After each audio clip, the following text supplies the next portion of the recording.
오랜만에 로마서로 다시 돌아왔습니다. 로마서 사실 8장은 로마서 중에서도 가장 보석과 같은 장이다라고 이렇게 이야기를 합니다. 앞에 모든 논증과 번뇌와 방황, 이것이 로마서 8장에서 싹 정리가 되기 때문입니다.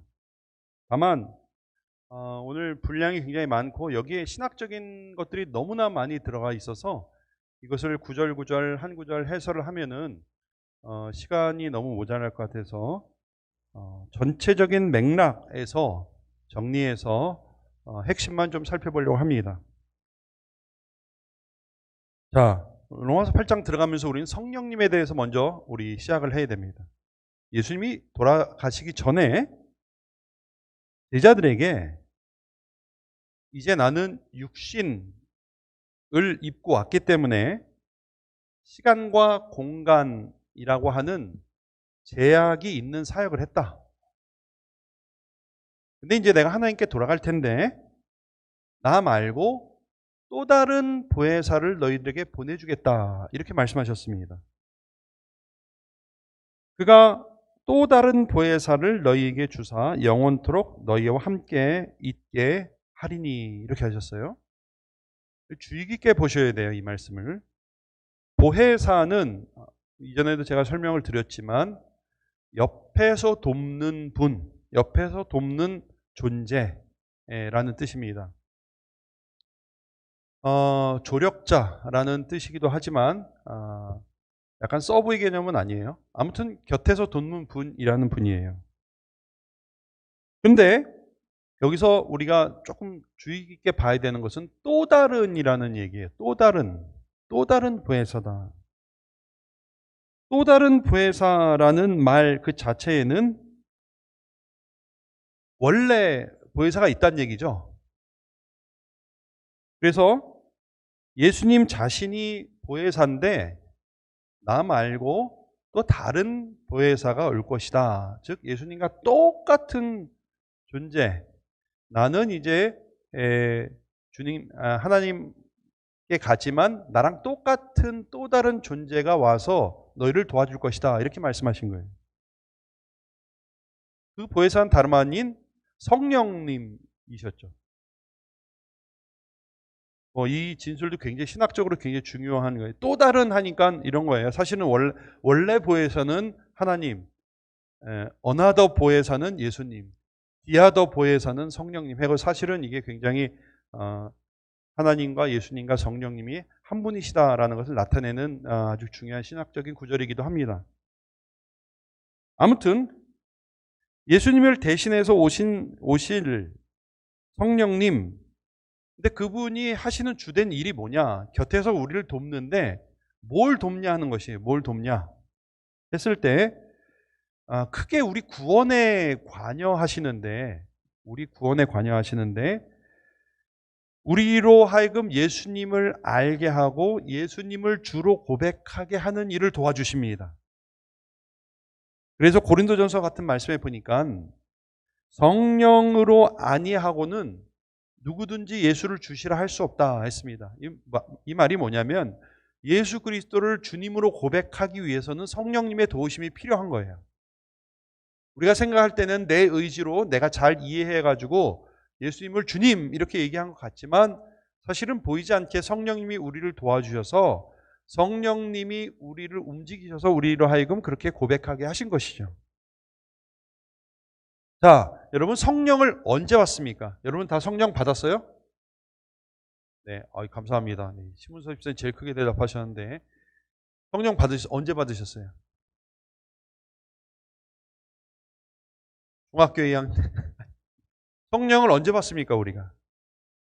네, 저희 교회 교회는 아니신 것 같아요.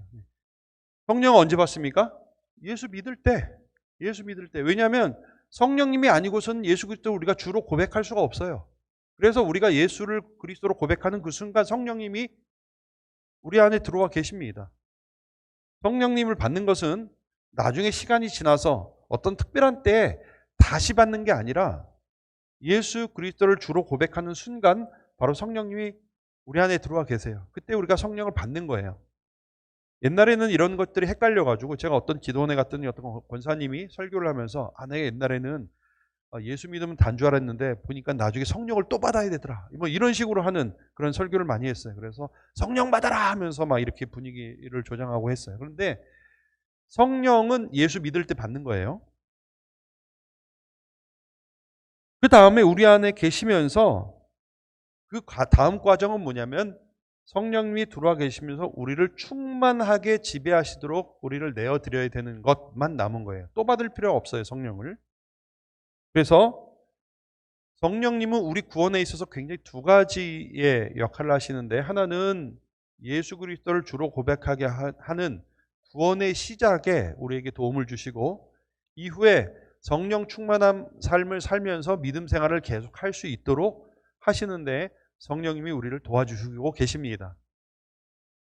오늘 말씀은 그동안에 바울의 구원에 대해서 말했던 것을 정리해요. 또 바울이 자꾸 정리를 해요. 그러면서 이것을 성령님의 사역과 연관시켜서 오늘 설명을 하고 있습니다.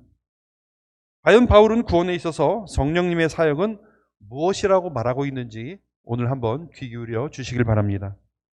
첫째로 오늘 말씀은 구원을 시작하시고 확신하게 하시는 일을 하시는 성령님에 대해서 적고 있어요. 시작하시고 확신하게 하시는 성령님. 적지 않은 사람이 자신은 중간은 간다고 생각합니다.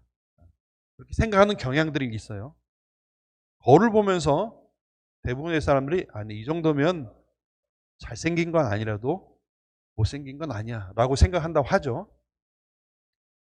경제적으로도 나는 중산층이야 라고 생각하는 층이 굉장히 많아요. 저 스스로도 그런 경향이 자꾸 있는데 그런 것 같아요. 너무 자학하지도 않으면서도 너무 자만하지도 않는 그런 정도 생각하면 정신건강에 좋더라고요. 정신건강. 그래가지고 그냥 대충 나도 중간 어디쯤 된다 이렇게 생각하는 경향이 있어요.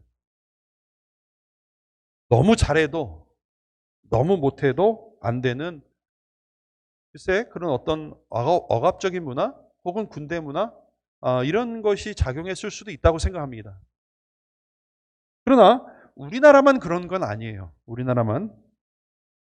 제가 영국에 있을 때도 어떤 신문을 봤는데 영국 사람들도 대부분이 자신을 중간쯤 되는 사람으로 생각한다는 것이에요.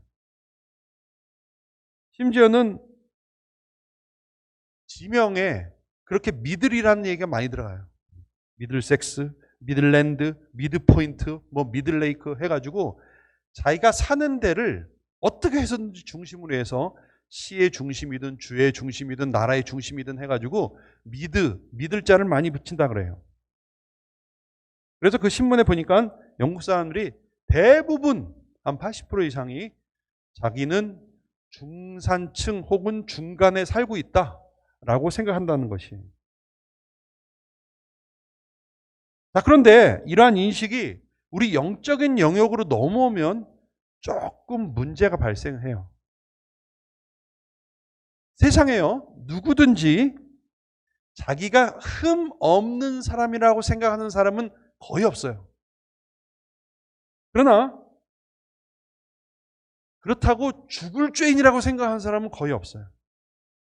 대부분의 사람들이 죽을 죄인과 흠없는 의인 사이 중간 어디쯤에 위치한다고 생각해요. 근데 이런 어중간한 입장은 어중간한 자기 정체성을 낳게 되고, 반대로 그런 어중간한 자기 정체성은 어중간한 삶의 현실로 드러나게 됩니다. 이런 이유에서 바울이 계속해서 1장부터 7장까지 계속 이야기하는 것은 뭐냐면, 집요하게 이야기하고 있는 것은 뭐냐면 중간은 없다는 것이에요. 중간은 없다. 죄인 아니면 의인이라는 거예요. 이것에 대해서 우리가 분명히 인식을 해야 돼요. 죄인 아니면 의인이다. 대부분의 사람들은 이렇게 생각하지만 성경은 이렇다고 얘기를 하고 있는 것이죠. 자, 근데 문제는 뭐냐면 그리스도인들조차도 이 앞서 어중간한 신앙관, 어중간한 상태라고 생각하는 사람이 은근히 많다는 것이, 성경을 통해 자신이 죄인이었던 것은 인정합니다. 그러나 그리스도로 말미암아 구원받아 의인이 되었다는데, 의인이다 하는 데에서는 자신이 없어 해요. 왜냐하면 분명히 성경에서는 의롭다, 의인이다 얘기했음에도 불구하고 죄를 여전히 짓고 있기 때문이에요. 그래서 확신과 의심 사이에서 어중간한 중간 입장을 가지고 있는 사람들이 상당히 많습니다. 그래서 내가 죄인은 아니지만, 죄인이 아니라고 가르치니까 난 죄인은 아닌 것 같아. 근데 그렇다고 내가 의인이라고 얘기하기엔 좀 힘들어 라는 입장을 가지고 있는 사람들이 많아요. 그것이 바로 로마서 7장까지의 모습입니다. 그래서 여전히 죄 때문에 괴로워하고 곤고해하며 내가 지금 어디에 속해 있는지 분명히 하지 못하는 그 모습을 그리고 있는 것이, 이에 바울은 오늘 다시 한번 분명히 선언하고 있어요. 그러므로 하고, 곤고한 사람으로 하나님의 법과 죄의 법 사이에서 여전히 갈등하고 곤고히 하는 사람에게 오늘 바울은 그러므로 하면서 다시 한번 반전의 말씀을 주고 있습니다. 다시 한번 읽어볼게요. 같이 읽겠습니다. 시작. 그러므로 이제 그리스도 예수 안에 있는 자에게는 결코 정죄함이 없나니 이는 그리스도 예수 안에 있는 생명의 성령의 법이 죄와 사망의 법에서 너를 해방하였습니다. 죄로 인해서 갈등하고 나는 곤고한 사람이다 이렇게 말할지언정, 우리가 그리스도 예수 안에 있을 때에는 더 이상 정죄함이 있다 없다? 있다 없다? 없다. 정죄가 뭐예요? 정죄가 유죄 판결이에요. 심판이에요. 그것이 있다 없다? 없다. 네. 우리 신지수만 계속 대답하고 있어요. 감사합니다. 네. 이따가 제가 쿠폰 하나. 네.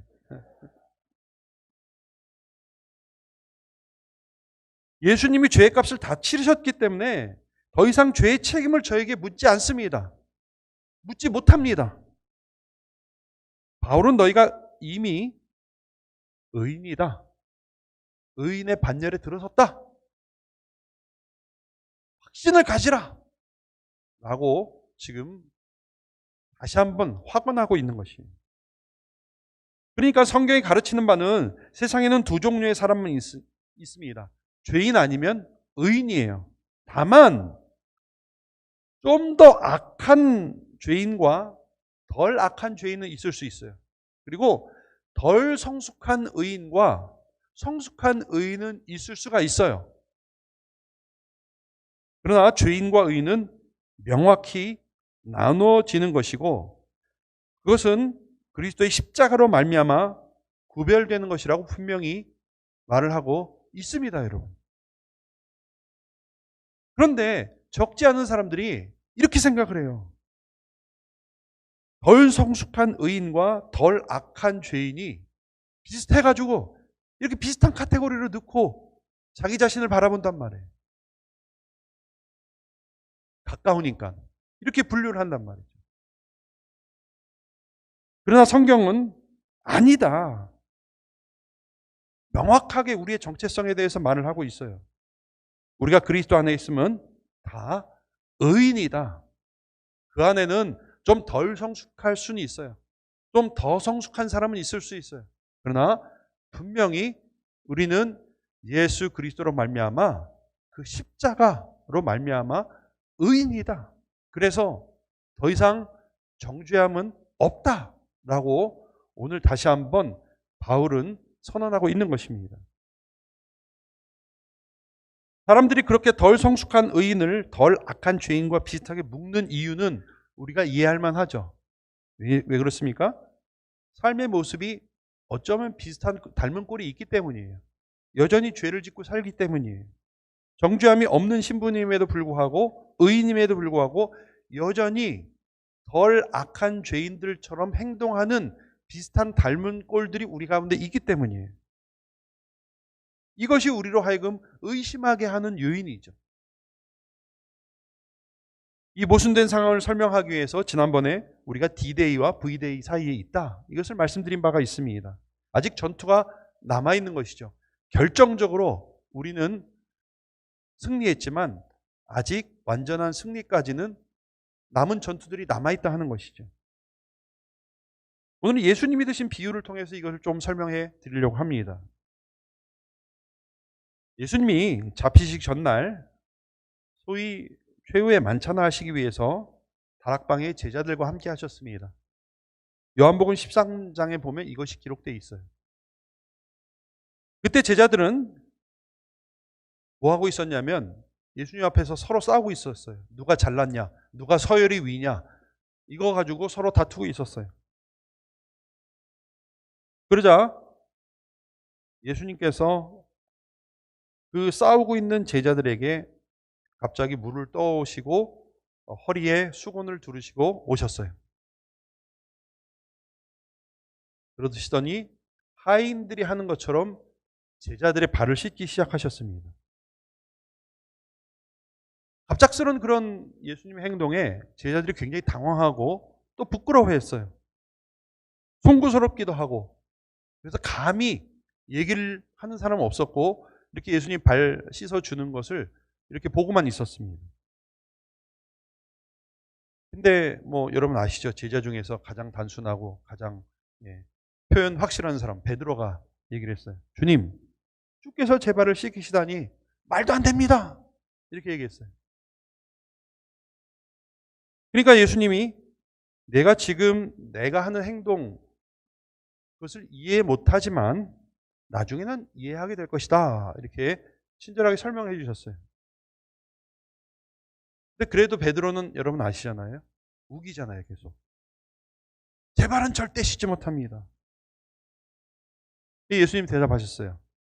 내가 내 발을 씻지 않으면 너는 나랑 상관없는 사람이다, 이렇게 말씀하셨어요. 그러니까 이 말을 들은 또 베드로는 또 단순해서 뭐라고 얘기합니까? 그렇습니까? 그럼 주님 발 말고 머리도 씻어주시고 여기 손도 씻어주십시오, 이렇게 얘기를 한 거예요. 그때 예수님이 이렇게 말씀하셨어요. 이미 목욕한 자는 발밖에 씻을 필요가 없다, 이렇게 말씀하셨어요. 굉장히 의미심장한 말씀입니다. 특별히 오늘 말씀과 관련해서 이 말씀이 중요한데, 예수님은 제자들을 이미 목욕한 자로 정의하셨어요. 그것은 이미 그들은 죄 씻음을 받았다라고 말씀하시는 거죠. 더 이상 목욕할 필요가 없다. 여러분 이거 비유예요. 일평생 한 번 목욕하시면 안 돼요. 비유예요. 이미 목욕했다, 너희는. 이미 그들은 의롭게 여김을 받았다. 그러나 매일매일 살면서 다니면서 먼지도 묻고 오물도 묻고 한다. 그렇기 때문에 너희들이 발은 매일매일 씻어야 한다 하는 것이죠. 오늘 이 말씀이 로마서 8장을 설명해 주는 좋은 예입니다. 우리는 이미 의롭다 칭함을 받았어요. 우리는 이미 목욕했어요. 그래서 더 이상 정죄함이 없습니다. 더 목욕할 필요가 없어요. 우리가 의인이 되려고 더 노력할 필요가 없어요. 이미 우리의 신분은 바뀌었습니다. 그러나 매일매일 우리는 이 세상에 살면서 죄를 지어요. 때로는 연약해서, 때로는 완악해서 일부러 혹은 부지중에 죄를 짓습니다. 그런데 그렇게 죄를 짓는다고 구원이 무효가 되는 게 아니에요. 그때마다 우리는 죄를 씻어내고 죄와 싸우고 죄를 죽여나가야 되는 것이에요.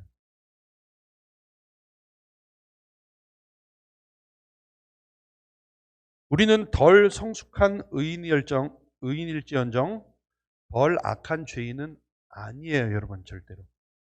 다만 더 성숙해져야 하는 것이죠. 더 거룩해져야 하는 것이죠. 더 깨끗해져야 하는 것이죠. 이것이 성령의 법입니다. 이전의 법은요, 우리가 죄인이라는 것을 알려줄 뿐이었어요. 그런데 어떻게 해야 돼? 알려주지 않았습니다. 그러나 성령의 법은 우리가 이미 해방되었다는 사실을 확증해 줍니다. 우리는 이제 의인으로 살아가고 있다. 이것이 바로 성령의 법이고 성령님이 지금 우리 곁에서 우리로 하여금 확신하게 하시는 내용입니다. 자, 둘째로, 그런데 오늘 말씀은요, 계속해서 내주하시는 성령님에 대해서 말씀하고 있어요. 자, 그렇게 우리에게 구원의 역사가 시작되었습니다. 6월절 어린 양의 피로 나의 삶에 새로운 문이 열렸어요. 더 이상 정죄함이 없습니다. 우리가 의인인지 죄인인지 더 이상 고민할 필요는 없어요. 날마다 우리는 의인으로 성실하고 신실하게 죄와 싸우며 나갈 뿐입니다. 이전에는 우리의 주인이 죄였기 때문에 우리는 죄에 굴복할 수밖에 없었어요. 죄에 대항하기에는 한계가 있었어요. 율법이나 양심을 통해 죄를 죄로 알아도 죄를 안 지을 수 없었어요. 그러나 이제는 해방되었습니다. 죄의 다스림과 컨트롤로부터 우리는 벗어나게 되었어요. 근데 문제가 하나 있어요. 이 사실은 우리가 죄에 대해서 자동적으로 승리한다는 것을 말해주는 것은 아니에요.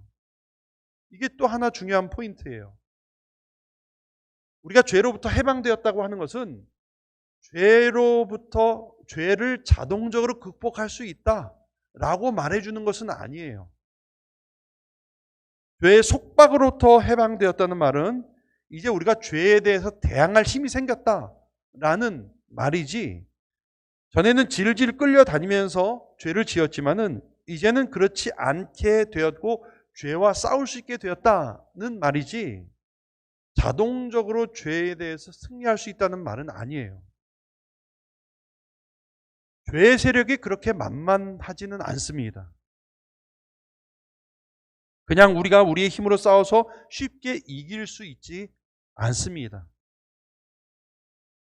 사탄은 우리보다 훨씬 지혜롭습니다. 그래서 패배의 와중에서도 어떻게 해서든지 한 사람의 그리스도인이라도 실족하게 하기 위해서 모든 힘과 지혜를 동원하고 있습니다. 그래서 믿음의 선한 싸움은 결코 쉽지 않습니다. 의인이 돼서도 쉬운 것이 아니에요. 그럼 어떻게 해야 됩니까? 그래서 하나님은 우리를 구원만 하지 않으시고 그냥 이제 야 구원해 줬으니까 알아서 잘 살아봐라 이렇게 말씀하지 않으시고 우리에게 성령님을 선물로 주신 거예요. 보혜사 성령님으로 하여금 우리 안에서 우리 옆에서 우리가 믿음의 선한 싸움을 할 때 밀리지 않도록 도와주시도록 성령님을 주신 것이에요. 그래서 성령님이 우리로 하여금 구원을 시작하게 하셨을 뿐만 아니라 계속적으로 지속적으로 구원에 머물도록 구원을 완성하도록 우리를 도와주시게 하신 것입니다. 여러분, 이것이 얼마나 우리에게 큰 힘이요 격려인지 모릅니다. 죄와 처절하게 한 번이라도 싸워보신 분이라면 성령님이 옆에서 돕는다는 그 사실이 얼마나 큰 힘이고 얼마나 강력한 도움인지 우리는 감사하지 않을 수밖에 없습니다. 그냥 우리를 부르시고 알아서 잘 살아봐라, 이제부터는 네가 싸워봐라 이렇게 말씀하지 않으시고 지속적으로 우리를 인도하시고 책임지시는 하나님이십니다.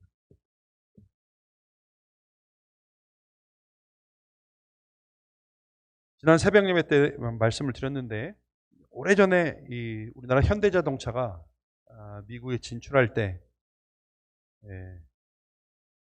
미국 차나 일본 차에 비해서 사실 품질이 많이 떨어졌죠. 인지도도 낮아서 잘 팔리질 않았어요. 그래서 처음에 했던 게 뭐냐면 반값 자동차 했어요. 반값 자동차. 그래서 뭐 도요타 한 대 살 거 현대차 2개 살 수 있다. 아마 제가 기억은 엑셀로 기억을 하는데 그렇게 했어요. 그래서 목표는 달성했는데 어, 그냥 헝그리차로 인식이 됐었죠. 실제로 뭐 고장도 많이 났다 그래요. 근데 어느 날 제가 이제 유학 당시였는데 그 학교에 미국 신문이 이틀에 한 번씩 옵니다. 오는데 딱 봤는데 너무 깜짝 놀랐어요. 전면 광고가 났는데 현대차 10년 보장, 10만 마일 보장 이게 딱 나온 거예요. 10년. 별로 안 놀라시네. 뭐 요즘 뭐 10년 후에 그 당시 10년 보증이라고 하는 거는 그냥 폐차할 때까지 책임지겠다는 거예요. 10년 10만 마일 보증 전면 광고가 났어요. 그때 제 기억에 란트라인가 그랬어요. 그 신문을 딱 보는 순간 많은 소비자들이 품질에 대한 의구심을 버렸어요. 아니 10년을 개런티 해주겠다는데. 현대의 자부심이 담긴 광고였고 사람들이 1년도 아니고 3년도 아니고 5년도 아니고 10년 보증해 주겠다는 말에 엄청난 그 기업을 신뢰하고 차를 신뢰하는 그런 효과를 가져왔어요. 그래가지고 그 기점으로 아마도 제가 기억하기로는 현대자동차 미국에서 굉장히 많이 팔려나가고 신뢰받는 브랜드로 이렇게 나게 됐습니다. 판매만 하는 게 아니라 그 다음에 책임진다는 건 굉장히 중요한 거예요. 굉장히 신뢰를 주는 것이요, 소비자한테. 하물며 상업의 영역에서도 그런데 영적인 영역은 더 말할 나위 없죠, 여러분. 우리 성령님은 10년 보증이 아니라 100년, 1000년 영원 보증이심을 믿으시기 바랍니다, 여러분.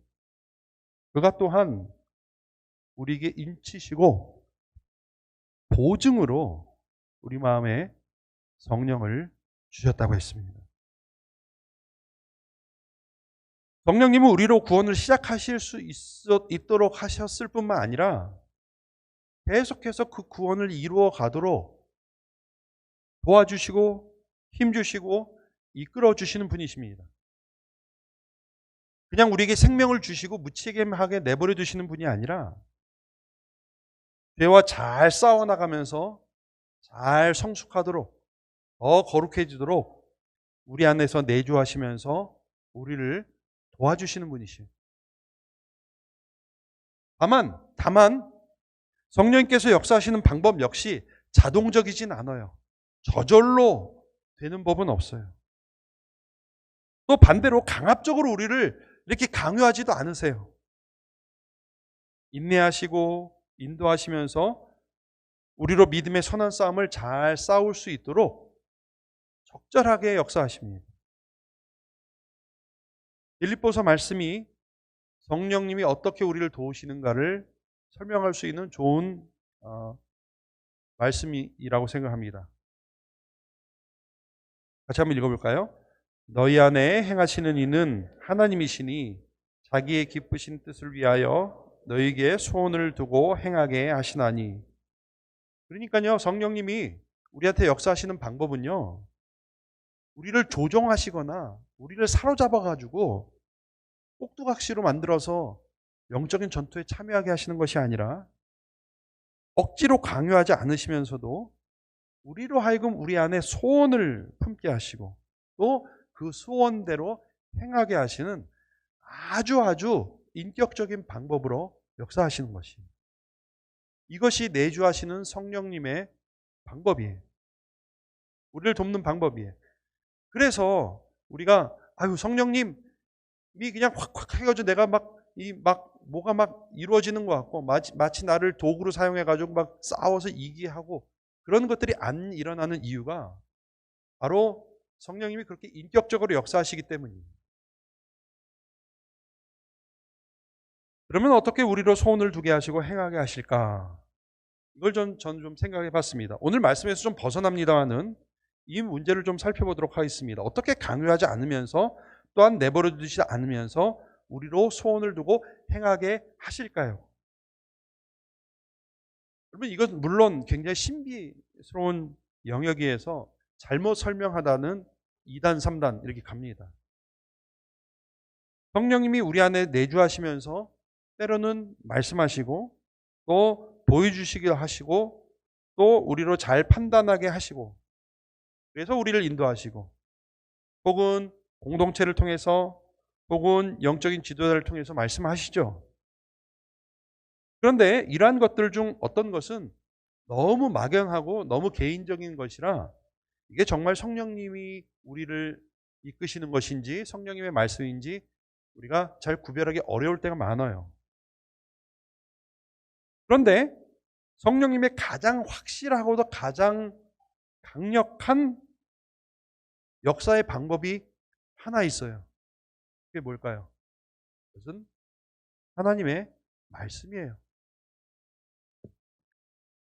에베소서에서 성령의 검, 곧 하나님의 말씀이라고 얘기했습니다. 성령님이 가장 강력하게 우리에게 소원을 두고 우리로 하여금 행하게 하시는 가장 강력한 도구 중에 하나가 하나님의 말씀이에요. 요한계시록에 보면 계속 이런 말이 나와요. 귀 있는 자는 성령이 교회들에게 하시는 말씀을 들을지어다 하면서 하나님의 말씀을 계속 기록하고 있어요. 그러니까 가장 확실한 것, 성령님의 하나님의 말씀으로 우리에게 말씀하신다는 것이. 그래서 우리가 말씀을 읽을 때 거기에 감동되어서 우리로 소원을 두게 하시고 우리를 행하게 하신다고 하는 것이죠. 자, 그러니까 오늘 말씀을 연결시켜 보십시다. 그러니까 성령님이 우리를 잘 도와주시도록 우리는 말씀을 가까이 해야 돼요. 거기에 승리의 비결이 있는 것이에요. 물론 오늘 말씀은 성령님의 광범위한 역사에 대해서 이야기를 하고 있지만 우리가 좀 좁혀서 적용하면 우리가 계속적으로 죄와 싸우면서 구원을 이루어 갈 수 있는 강력한 힘은 성령의 역사, 특별히 하나님 말씀에서 나온다는 것을 여러분 가슴에 담아두시길 바랍니다. 우리가 어떻게 육신대로 살 수 있느냐? 성령님의 도우심으로 육신의 그 모든 정욕과 욕심들을 떨쳐버릴 수가 있는 것이, 영으로서 몸의 행실을 어떻게 죽일 수 있느냐? 성령의 검, 하나님의 말씀으로 가능하다고 하는 것입니다. 약간의 시프트는 있었지만 성령님이 이렇게 우리를 구원의 확신으로 이끄실 뿐만 아니라 우리를 지속적으로 죄와 싸우면서 성숙한 의인으로서 살도록 도와주신다 하는 것이 오늘 8장의 내용입니다. 이것을 신학적인 용어로 성도의 견인이다 이렇게 이야기합니다. 우리를 구원하시는 하나님은 그 구원이 유효하도록 사랑과 은혜로 끝까지 우리를 이끌어 주신다. 성령님이 내주하시면서 끝까지 도와주신다 하는 것입니다. 이것이 구원에 있어서 성령님의 은혜로운 사역이고 거기에 힘입어 오늘날 우리가 계속적으로 의인으로 살아나가게 되는 것입니다. 오늘 로마서 8장 말씀을 통해서 우리 구원에 있어서 성령님이 어떻게 역사하시는지를 살펴보았습니다. 구원을 시작하셔서 우리에게 확신을 주시고 계속 내주하시면서 우리로 하여금 더 거룩하게 이끄시는 성령님. 우리 말씀 앞에 먼저 확신 가운데 거해야 되겠습니다. 우리는 의인이 이미 되었습니다, 여러분. 아직 미성숙한 의인일지는 모르지만 우리는 의인입니다. 때로는 범죄합니다. 넘어집니다. 그러나 다시 죄인으로 분류되는 경우는 없습니다. 따라서 우리는 의심하지 않고 매일매일 믿음의 선한 싸움을 싸워 나갈 뿐입니다. 세상에서 가장 강력한 우군, 성령님이 우리 안에서 도와주고 계십니다. 말씀에 귀를 기울이며 우리의 욕심과 죄를 도려내가면서 성령님이 역사하시도록 우리를 내어드릴 때 우리에게 소원을 두게 하시고 행하게 하실 것입니다. 그렇게 성숙한 의인으로 성장해 나가시는 저와 여러분들 되시길 주님의 이름으로 축원합니다. 기도드리겠습니다. 하나님, 때로는 우리의 삶을 돌아볼 때 많이 부족한 것 같아서 감히 하나님 앞에 내가 의인이라 이렇게 말할 수가 없을 때도 있는 것 같습니다. 그러나 오늘 다시 한번 더 이상 정죄함이 없다, 저희들에게 확신을 주셨습니다. 이제는 의인으로서 의인에 맞는 삶을 살아나가는 저희들을 되게 하여 주시옵소서. 우리 안에 거하시는 성령님의 도우심으로 날마다 우리 안에 소원을 두게 하시고 행하게 하시는 그 성령님의 도우심으로 이제 좀 덜 성숙한 의인에서 점점 더 성숙해가는 의인이 되어가는 저희들 될 수 있도록 우리를 붙들어 주시옵소서. 예수님의 이름으로 기도드리옵나이다.